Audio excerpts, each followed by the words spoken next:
E aí galera, tudo bem? Professor Giovanni aqui para fechar então esse reino fantástico, o reino dos fungos. Uma aula bem importante. Você que ignora fungo, você que tem, professor, eu não gosto de fungo, fungo causa doença, né? Fungo contamina alimento.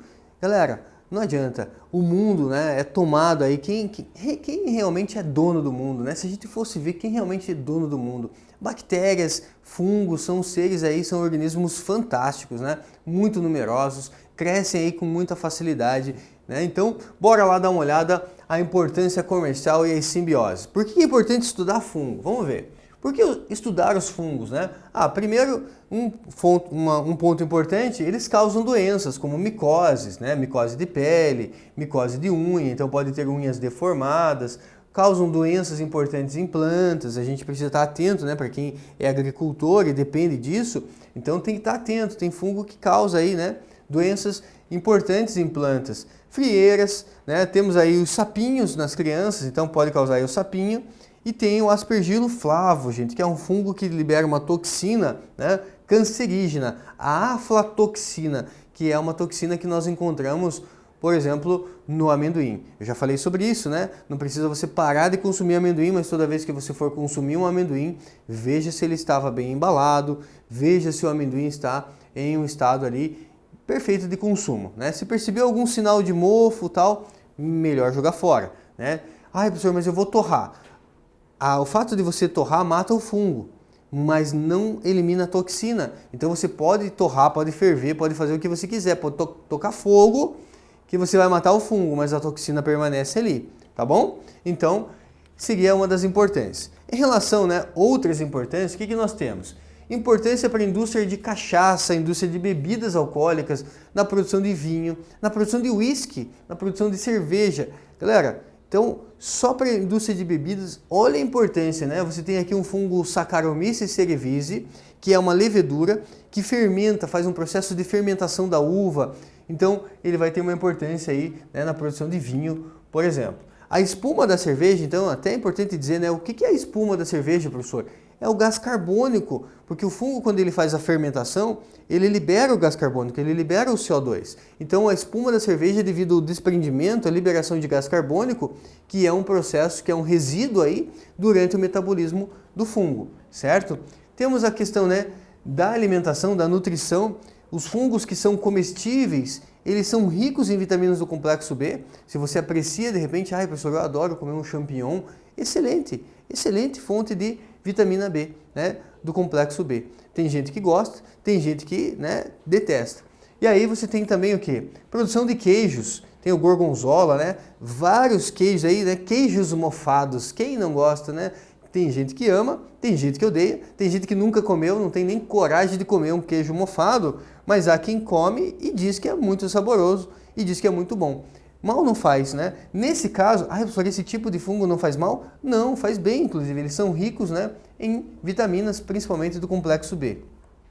Na indústria de panificação, temos o Saccharomyces cerevisiae, eu enchi, né, tua cabeça várias vezes, lembre-se desse fungo, Saccharomyces cerevisiae, na indústria de bebidas e também na indústria de pães, na panificação, você usa lá um fermento biológico que contém o Saccharomyces cerevisiae, que é um fungo unicelular, tá, gente? É uma levedura. Então tem fungo unicelular e tem fungo que é multicelular. No caso do Saccharomyces cerevisiae, ele é unicelular, beleza? E também, né, galera, na produção de antibióticos. Então tem uma importância aí na medicina, na indústria farmacêutica, né, na produção de antibióticos, porque fungos podem liberar substâncias que inibem o crescimento de bactérias, atuando aí como antibióticos. O Penicillium notatum foi o primeiro fungo, né, aí que deu origem ao primeiro antibiótico, né, a penicilina, lá em 1928, 1929. Temos os ascomicetos, gente. Os ascomicetos, né, tem uma classe aí dos ascomicetos que eles liberam ali, né, uma substância, a ergotina. A ergotina que é uma substância associada ali ao ácido lisérgico, que é o LSD. Alucinógeno, né? Euvignomus, esse mesmo, né, galera? Então tem aqui alguns fungos alucinógenos. Professor, como que faz um chá de cogumelo? Não faço ideia, gente. Não caia nessa. Perigoso, né? Porque você não sabe a dose, né? Às vezes você pode querer fazer um chá de cogumelo e tomar uma dose ali mortal. Então, melhor, né, ficar só na teoria, não vai querer experimentar um chá de cogumelo, né? Eu, por exemplo, não sei nem que dose, nem como que faz, né? Melhor não saber, beleza? Mas são aí substâncias alucinógenas, né? Ah, professor, isso é importante saber? É importante, né? Fabricação aí de um tipo de droga, né? Ali o LSD, a partir de uma substância alucinógena, encontrada aí nos fungos. Aqui você tem então as simbioses, nós temos, né, o que nós chamamos de líquen. Galera, o que é um líquen? São fungos associados com algas ou com cianobactérias. Fungos, eles não fazem fotossíntese, mas eles são especialistas em absorver, né, nutrientes do solo ou do substrato, às vezes nem é um solo, né, gente? Por exemplo, o líquen, ele cresce em cima de rocha, cresce em cima de troncos de árvore. Então, às vezes nem é o solo, às vezes é um substrato, certo? Eles são especialistas na absorção. E uma alga, uma cianobactéria, lembrando que alga está no reino protista e cianobactéria, reino monera. Então ele pode se associar tanto com uma alga do reino protista como com uma cianobactéria que está lá no reino monera. Tanto cianobactéria quanto alga fazem fotossíntese, produzem seu próprio alimento. Mas, como elas crescem num substrato que geralmente nem é um solo, é um substrato difícil de absorver nutrientes, estar associado a um fungo que é especialista em absorção me parece ser muito interessante, certo? Então, os líquens, né, formam então uma associação mutualística, é um mutualismo entre o fungo que potencializa a absorção, a alga, a cianobactéria que faz a fotossíntese e dá uma marmita em troca para o fungo, ou seja, é um casamento perfeito, certo? Fungos e algas, fungos e cianobactérias. Alguns cientistas, inclusive, consideram esse casamento tão perfeito que eles consideram o líquen como sendo uma estrutura única, como sendo um organismo. Até se você for analisar como que eles se reproduzem, né? Você tem aqui uma camada superficial, ó, que tem ali as hifas de fungo, e eles formam uma estrutura, gente, que é chamada de sorédio. O que é um sorédio? É uma estrutura que são hifas de fungo enroladas, né, em pedaços das algas, formam o sorédio. Então, até para se reproduzir, eles formam uma estrutura única, né, unificada entre algas e fungos. E temos as micorrizas, né? Fungos estabelecem uma associação também mutualística com raízes de algumas plantas. No caso do pinheiro, do pinus, uma planta dessa ela não cresce, gente, enquanto ela não estabelece micorriza, enquanto ela não estabelece uma associação mutualística com fungo. Então, veja, me parece interessante, né, para muitas plantas ter ali um fungo associado às suas raízes, certo? Até dizem cientistas, né, uma descoberta recente, cientistas descobriram que as plantas conseguem se comunicar umas com as outras através dessa internet, né, que é feita pelos fungos. O fungo, ele liga aqui com uma planta, ele liga lá com a outra planta, liga lá com a outra, então ele forma como se fosse uma internet, né, no ambiente, permitindo que uma planta converse com a outra planta. Ah, professor, o que elas conversam? Não faço ideia. Ah, será que chove hoje? Pode ser, né? Por que não? Mas o que a gente acredita? Que a partir dessa ligação de fungos com várias plantas, permite ter ali uma comunicação, troca de substâncias entre as plantas. Muito interessante, né, gente? E isso é chamado de micorriza. Bem importante isso, gente. Mico está associado a fungos, né? Risas, raiz. Então é uma associação mutualística. Esse fungo não é parasita. Legal? Não é parasita. Aqui nós temos, né, 1929, o Alexander Fleming, então aqui está um camarada bem importante aí, né, o Alexander Fleming, ele foi responsável por descobrir o primeiro antibiótico. O Alexander Fleming, ele estudava no seu laboratório bactérias e um certo dia, ele observou que as suas, né, culturas bacterianas estavam contaminadas por uma espécie de fungo. O fungo, né, forma lá um bolor, o Penicillium notatum.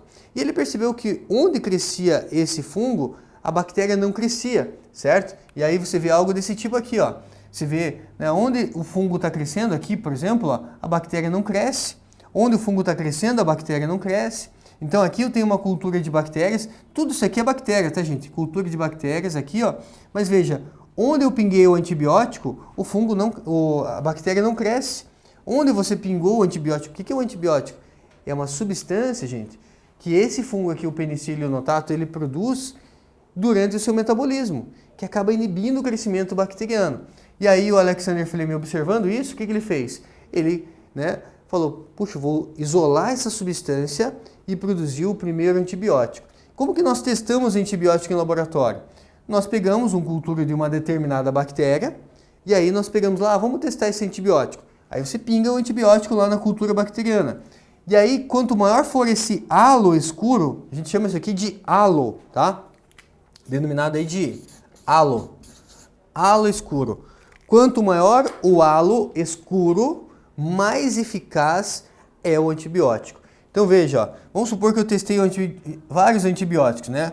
Esse aqui foi bem eficaz, quanto maior o halo escuro, maior região aqui a bactéria não cresceu, uma região grande aqui a bactéria não cresceu, certo?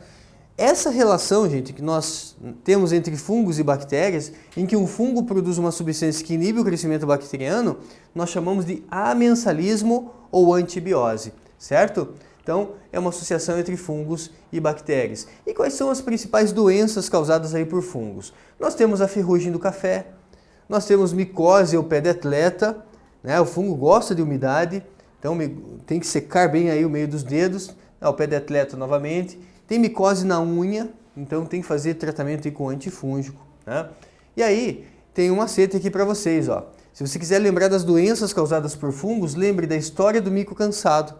Qual é a história do mico cansado? Quais são as doenças causadas por fungos? A histoplasmose, que, né, pode ter aí como veículo transmissor pombos, certo? Pode transmitir esse fungo, causando uma doença chamada histoplasmose. A micose de pele, micose de unha. A candidíase, que, né, temos aí também como sapinho, né? Então a candidíase causada por um fungo que faz parte da microbiota vaginal, chamado Candida albicans, certo? Lembrando que a candidíase, gente, apesar dela ser transmitida, né, por relação sexual, ela não é considerada uma DST. Por quê, professor, se ela é transmitida pelo sexo? Porque a Candida albicans, ela é um fungo, né? Está associada a um fungo que faz parte da microbiota vaginal. Então, naturalmente faz parte. O problema é quando se prolifera demais, daí pode causar corrimento, pode causar coceira, vermelhidão, né? E pode transmitir aí para o parceiro sexual. Então vamos lá, gente. Duas perguntas aí. A Candida albicans é causadora de micoses brandas que atingem os dedos dos pés e as mucosas vaginais. Na classificação dos seres, a Candida albicans é considerada, puxa vida, né, gente? É um vírus, é uma bactéria? Não, é um fungo, professor. A Candida albicans, né, causa uma doença chamada candidíase, que é uma doença aí causada por fungos. Mais um. Torneio Inter-Reinos de Futebol. Organizado pela Federação Taxonômica Internacional, 5 equipes disputaram jogos entre si. Um jogador se destacou como artilheiro, levando seu time a vencer o campeonato. Esse jogador pertencia a um time com as seguintes características. Ele era eucarioto, heterotrófico, uni ou pluricelular, reprodução assexuada ou sexuada, capacidade de causar... Ah, gente, deu uma dica muito forte aqui, né? Capacidade de causar micoses e estabelecer interações mutualísticas, né? Como micorrizas, é aí uma possibilidade, os líquens também. Pela descrição acima, podemos concluir que a equipe campeã e o artilheiro foram respectivamente. Faz parte do reino Monera? Não. Faz parte do reino Protista? Também não. Mas faz parte aí, né, do reino Fungi. Então, Esporte Clube Fungi e o nome, né, dele, Zé Bolor. Zé Bolor está associado a fungo. Então, letra C é a letra, né, a alternativa correta em relação a esse exercício. Clube Atlético Metáfita? Não, não é uma planta. Metazoa não é um animal, é um fungo, então só pode ser, né, o fungo em relação ali ao Zé Bolor, a resposta desse exercício. Galera, fechamos assim então esse capítulo chamado Reino Fungi. Se tiver alguma dúvida, deixa aqui nos comentários, eu fico à disposição de vocês aí, né, para responder ali o seu comentário. Essa aula foi útil? Deixa seu joinha aqui também, deixa seu comentário e até a próxima aula, gente. Um grande abraço a todos vocês. Tchau!